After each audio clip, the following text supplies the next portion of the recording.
What if I told you NASA just made a decision that could spark a new space war with China? The American Space Agency has officially banned Chinese citizens from its space programs. That means no Chinese national can access NASA's data, research, or even be part of its workforce, not even those already holding US work visas. Now, this isn't coming out of nowhere. According to Bloomberg, NASA has never hired Chinese citizens in the first place, and Chinese astronauts were already barred from entering the International Space Station. But this new move takes things to the next level. So why now? NASA's spokesperson, Bethany Stevens, says it's about national security. Recently, several Chinese nationals have been accused of spying in the US. In July, a Chinese-born American citizen named Tianwen was charged with espionage while working at a US research and development company.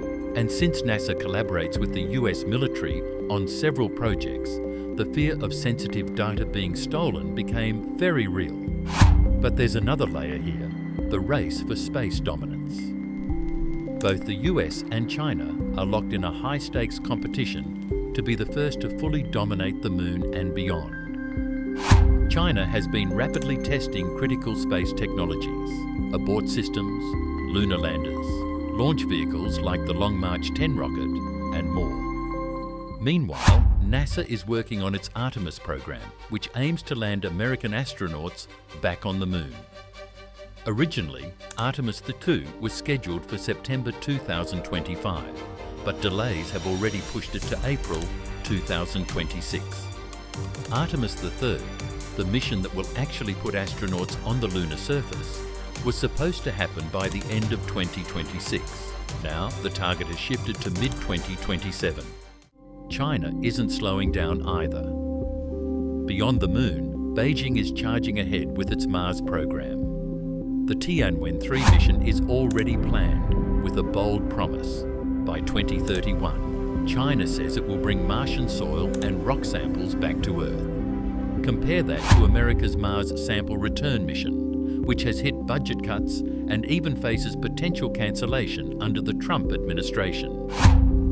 Instead, the US might outsource the mission to a private space company to keep costs down. And here's the big question everyone is asking. Will China beat the US back to the moon? Even in Congress, the concern is real.